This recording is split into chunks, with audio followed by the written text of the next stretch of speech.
It is highly likely that such an expansion of military operations would result in a bloodbath for children and families. The global warnings are growing, but Israel's prime minister insists a ground offensive into Rafah is necessary, and the fate of truce talks and the million people crammed into the city hang in the balance. Welcome to Your World Tonight. I'm Stephanie Skandaris.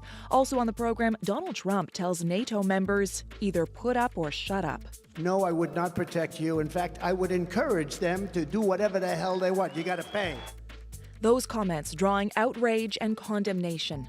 Plus, you may have heard a thing or two about that big football game happening in Las Vegas. We'll tell you about the drama on and off the field and why the biggest winner may be the House.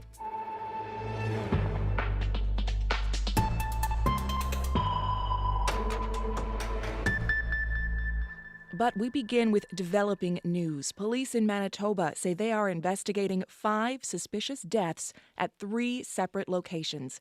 The incidents happened between the towns of Carman and Winkler, about an hour's drive southwest of Winnipeg. The body of an adult female was located just off the highway in a nearby ditch. She was pronounced deceased on scene. RCMP Inspector Tim Arsenault is leading the investigation. As officers were going to the scene, a witness was able to pull 3 young children from the burning vehicle. Tragically, all 3 children were declared deceased at the scene.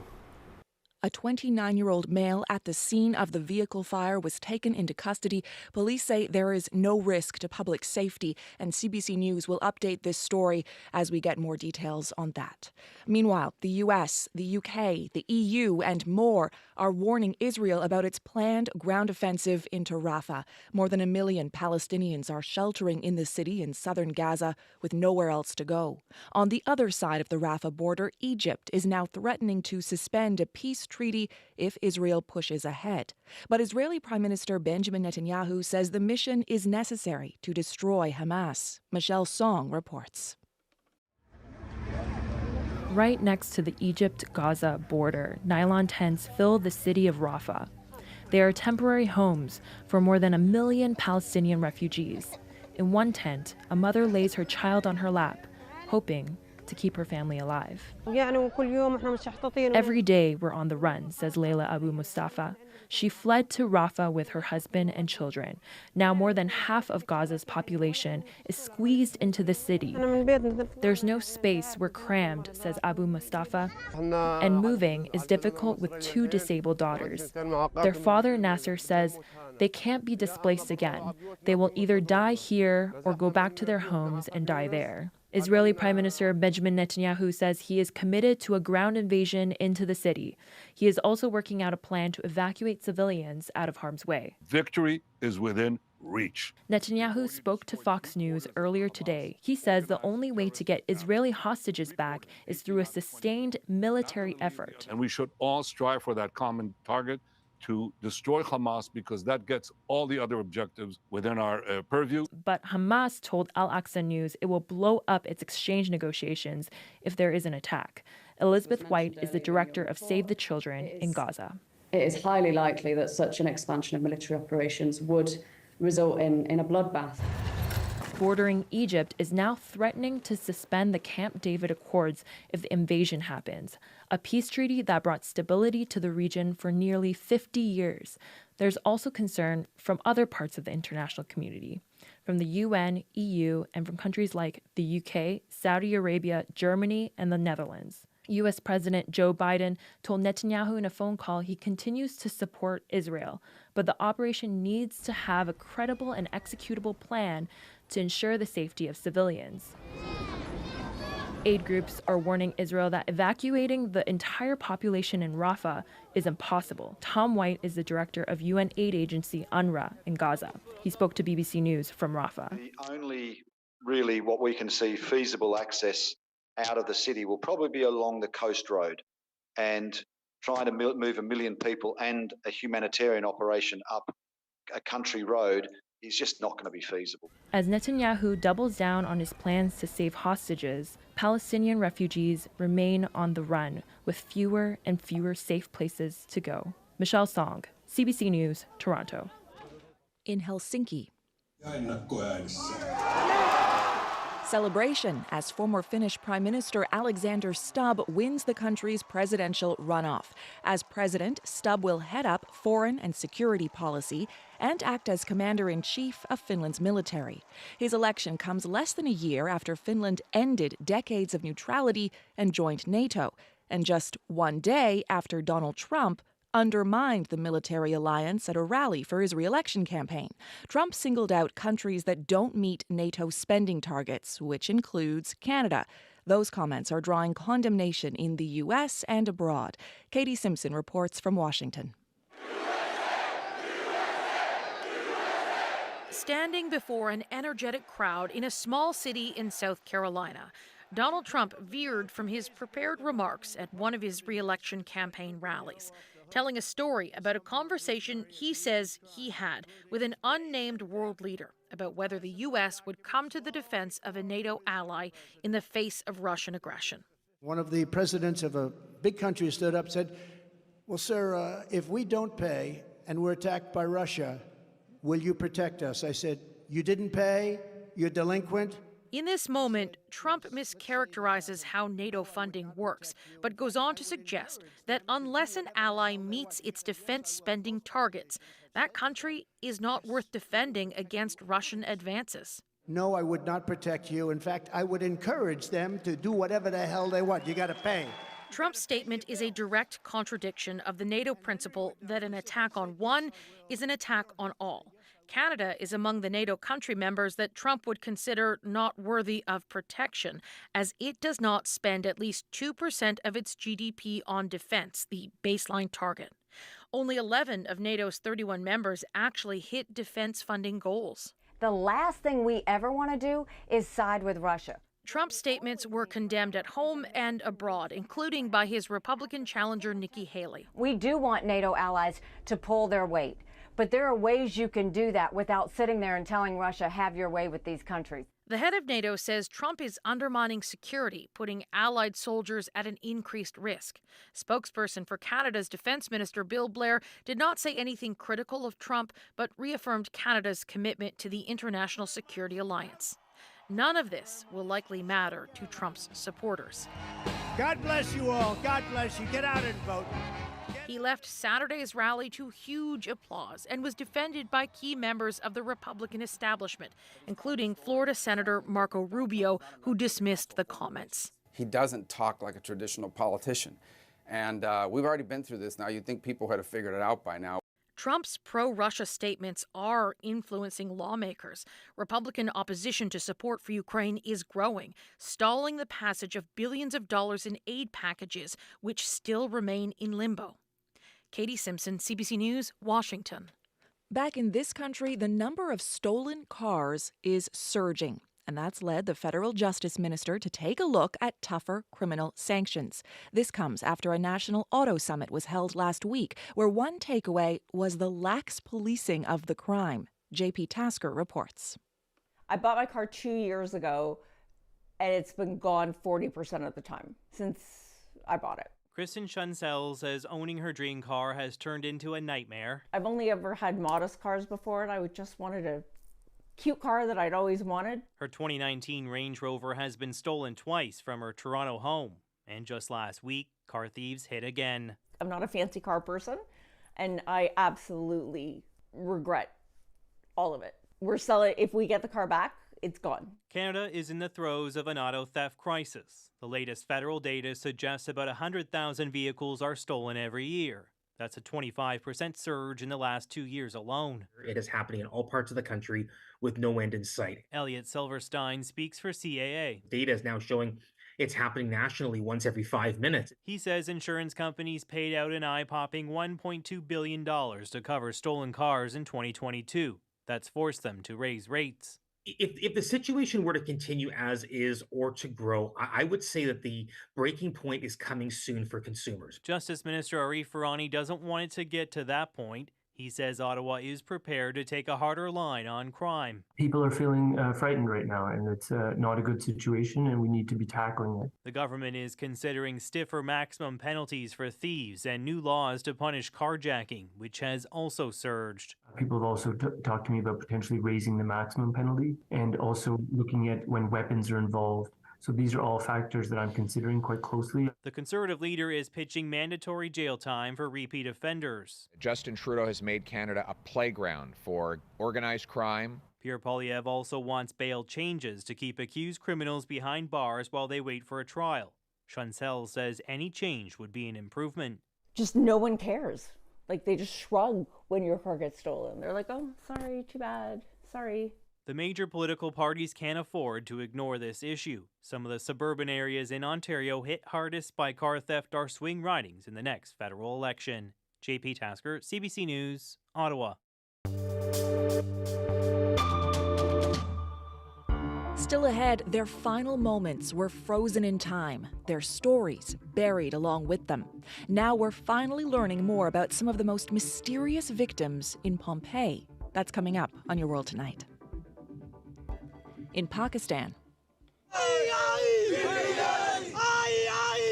supporters of jailed former Prime Minister Imran Khan protest in Karachi. Candidates allied with Khan's PTI party won the most seats in the country's election, but not a majority. The party and its supporters claim the vote was rigged against them. The party of former Prime Minister Nawaz Sharif won the second most seats. Sharif is supported by Pakistan's military, which is known as Pakistan's major power broker. For more, I spoke to the CBC's South Asia correspondent Salima Shivji in Islamabad. So, Salima, voters have shown strong support for the jailed ex-Prime Minister Imran Khan. What do these results mean for Pakistan's powerful military? Well, it's tantamount to an earthquake in Pakistani politics. The military has had a stranglehold on the political process here for decades, both ruling directly after staging coups, and even when the country was not under military rule, the military's long arm was in control behind the scenes. So this win from Imran Khan is stunning. His party, Pakistan Tehreek-e-Insaf, was the target of a widespread crackdown by authorities, with supporters harassed, candidates detained or in hiding, and forced to run as independents, not under the PTI banner. And all of that maneuvering to set the stage for a win for the army's preferred candidate, Nawaz Sharif, didn't work. And a sign that so many here in Pakistan have had enough with the blatant attempts by the all-powerful military to meddle with their democratic rights. Analysts are already questioning whether the army will hear the message sent by Pakistan's voters. We don't know who will rule the country. Neither Khan's party nor Sharif's has enough seats for a majority. There will be a coalition. What that will look like is not yet clear. And there is a lot of anger from PTI supporters who are convinced that they should have won more seats. There are allegations of widespread vote rigging on election night. Candidates told me their results were changed overnight to suppress their popular support and to favor Sharif's party, Pakistan Muslim League. The country's election commission denies those allegations. Okay, so with no party winning a majority and multiple allegations of election tampering, there's a lot of uncertainty right now. What happens next? Well, that anger has already poured out onto the streets, with PTI supporters gathering outside of election offices across the country. There was a protest near the Election Commission's headquarters in Rawalpindi, where police used tear gas to disperse the crowd. Several of the PTI candidates who allege vote rigging are mounting legal challenges, but the party is working out plans for what to do next. I spoke with Sher Afzal Khan Marwat, who's senior vice president of the PTI and one of the party's lawyers. He says there are other options than relying on the legal route. The workers, the masses, and the representatives who have been affected by this rigging process have been impressing on us to go for a nationwide strike and march call on Islamabad, culminating into a sit-in. He and other senior leaders will be at Imran Khan's jail tomorrow to ask him what to do. Sharif is working on building a coalition with the third party. But whatever the makeup of the coalition, analysts say it will be weak, it will be unstable, when what the country needs most is stability to tackle some major issues, like negotiating a new bailout deal with the International Monetary Fund to keep the country's flailing economy from collapsing. Okay, CBC's South Asia correspondent Salima Shivji in Islamabad. Thank you so much, Salima. You're welcome. Well, if you ask his supporters, Prabowo Subianto is an adorable, cat-loving grandpa. And that image may help him ascend to Indonesia's presidential palace after next week's election. He's propelled himself to the top of the polls by catering to the country's young electorate. That worries pro-democracy activists who accuse the former general of human rights abuses. Freelance reporter Dave Grunebaum spoke to people in Jakarta who are trying to make sure that record isn't forgotten.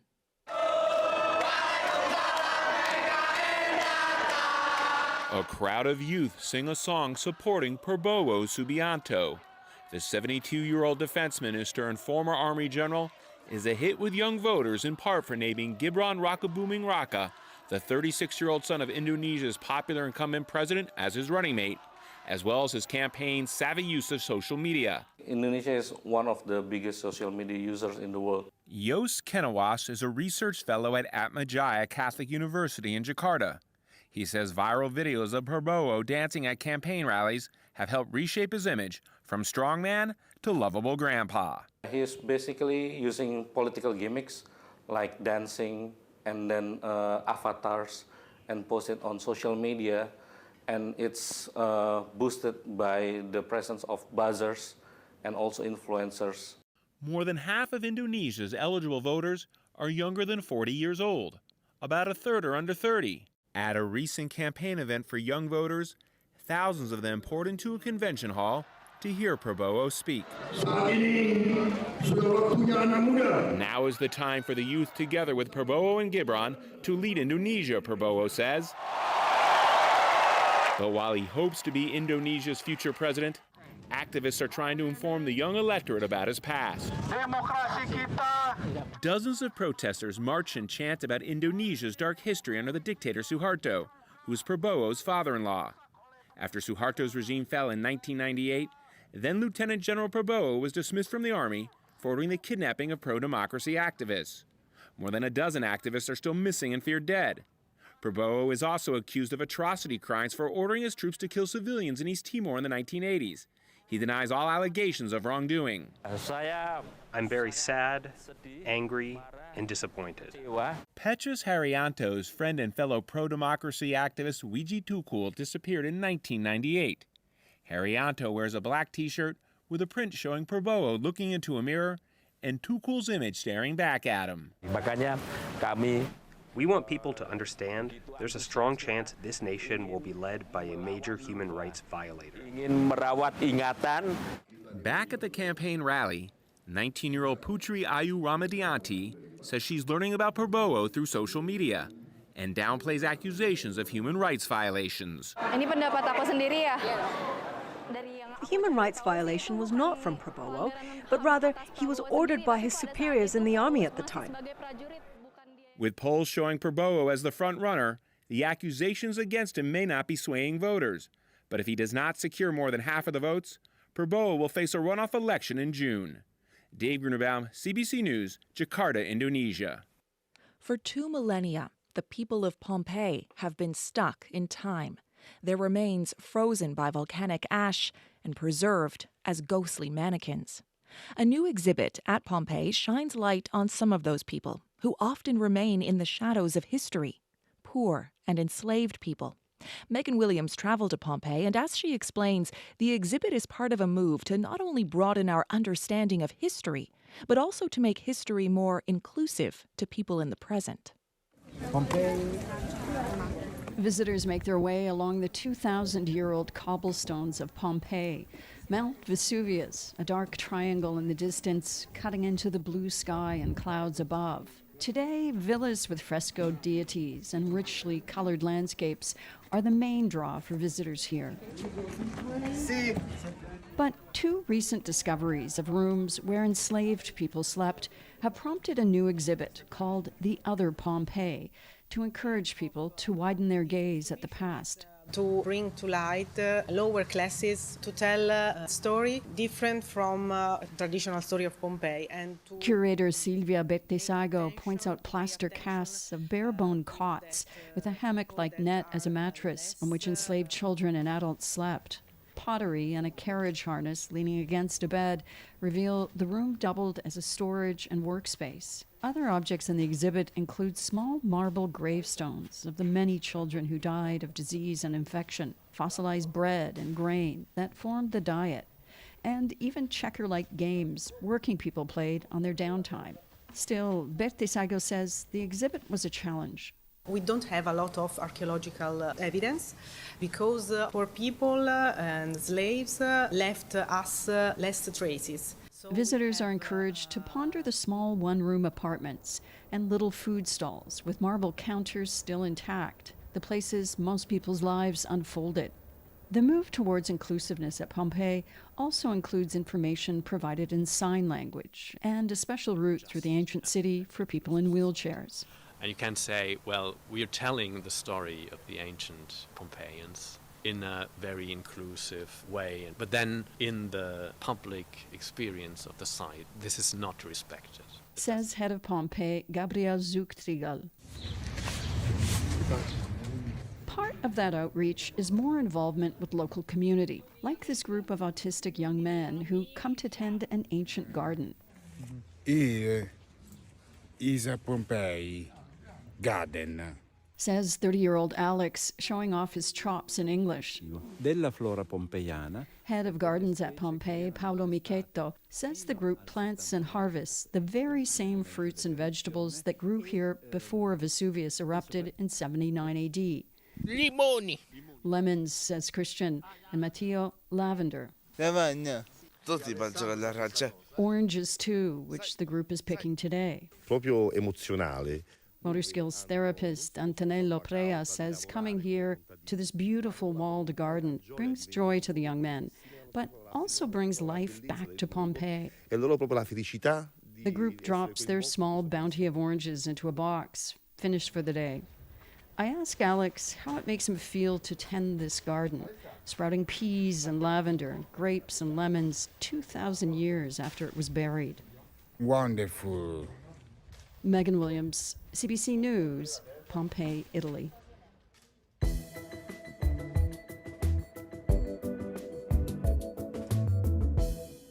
The Canadian women's basketball team is headed to the Summer Olympics thanks to an assist from Spain.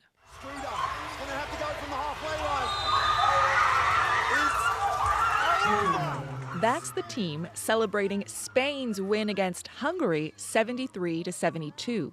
Canada had to win against Japan today to qualify outright, but lost that game 86-82. After that, to get to Paris, Canada needed Spain to win its game against Hungary, and Spain delivered. This summer will be Team Canada's 4th consecutive appearance at the Olympics. Well, Las Vegas is cashing in on one of professional sports' biggest nights. Just around the corner from the bright lights of the Las Vegas Strip, Super Bowl 58 is getting underway, and more than 250,000 people have made the pilgrimage to Sin City to watch the Kansas City Chiefs take on the San Francisco 49ers. Steve Futterman is one of them. So, Steve, these two teams faced each other just 4 years ago at Super Bowl 54, and the Chiefs won that time around. How does this matchup look? Well, it's very similar in some ways. Patrick Mahomes, who was the star quarterback for the Chiefs in 2019, he's back again. So he's obviously the key factor for the Chiefs. But as far as the 49ers, they are a much different team. Mahomes is considered by many possibly eventually to be the greatest quarterback ever. And if the Chiefs win today, they will have won 3 Super Bowls in the last 5 seasons. Most people would say that's a football dynasty. So that's one of the things the Chiefs are playing for today. Mahomes has nothing to prove. The quarterback for the San Francisco 49ers, a much different story. In fact, Brock Purdy was the last person chosen in that 2022 draft.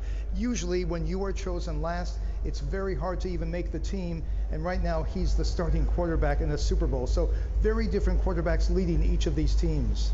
Now, let's talk about the location. When we think Las Vegas, you kind of think gambling, concerts, big shows, a lot of flash, but only recently have we started to think of it as a sports town. How is this event going over in Sin City?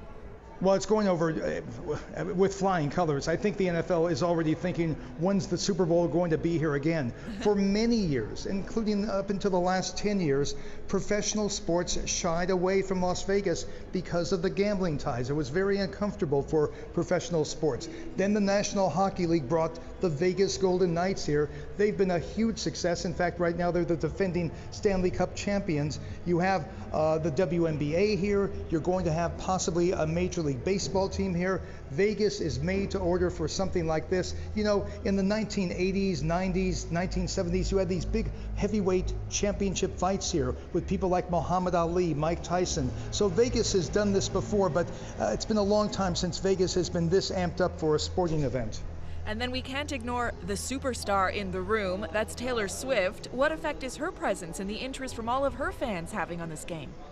Well, I'll tell you, CBS, which is broadcasting the game in the U.S., last year the Super Bowl had its biggest U.S. audience ever, 115 million. CBS is expecting, not predicting, expecting to have a higher audience than that. And a lot of that has to do with the Taylor Swift fans who would have never necessarily watched a football game. Swifties, do they care about football? Maybe a lot do, but a lot don't. But she is going to bring in a larger audience for this game today, and I think when we hear the numbers tomorrow, they may be the highest numbers ever to watch a Super Bowl in the U.S. So she has done a magnificent thing for the NFL. She's brought in lots of revenue. Those Travis Kelce jerseys are selling like hotcakes. She has been a moneymaker for the NFL, like she seems to be for almost everything else. Okay, Steve, thanks so much.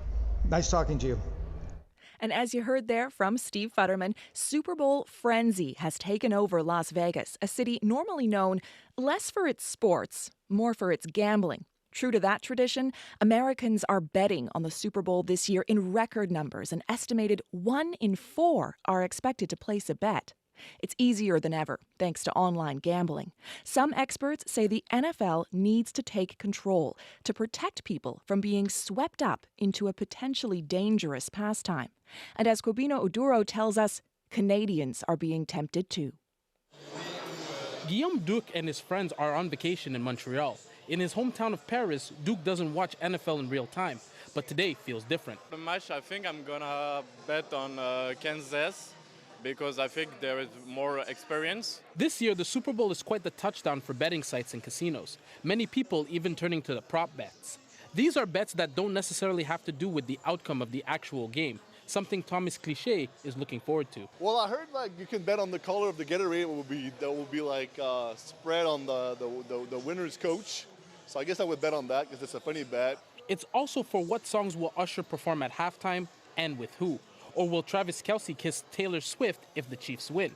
Eloise Julien is a new football fan, but she's been a Swiftie for the past 15 years. You know what? I think it's funny that people are betting on which dress she's going to be wearing, you know? I like it. I think it attracts people more. Like it's kind of making it more interesting. And she's not the only one. I would definitely bet on the Taylor Swift kiss, for sure. Well, I would bet that her boyfriend's winning. Full on Taylor Swift's boyfriend's winning. The sports gaming industry is preparing for a record-breaking inflow of money for the Vegas game.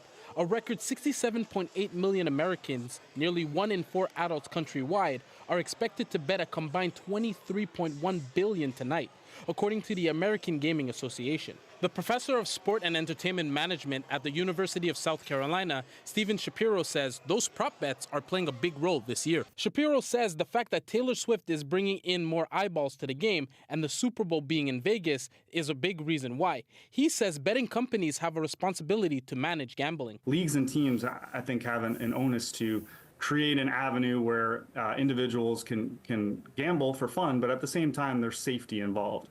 Where you're protecting consumers. And I think that's going to continue to evolve. And it's not just down south. Even Drake is making a $1.1 million bet on the Chiefs winning the game. On his social media, he said he couldn't bet against the Swifties. But no matter what's at stake, bettors will be looking at their wallets to see whether they cash in or not. Cubino Duro, CBC News, Montreal.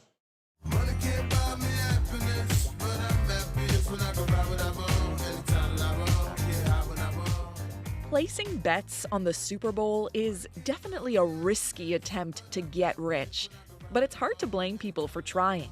For years, we've been told money can't buy happiness. Turns out, it can. Researchers now say that a 2010 study that found the relationship between income and happiness flattens at an annual income of $75,000 was wrong. Its methodology, unreliable. The updated paper finds people have increased emotional well-being, earning all the way up to $500,000 a year. Quite the jump, and it's not just inflation. The study finds that as people earn more money, they feel more in control of their lives. Someone tell that to the cost of living crisis.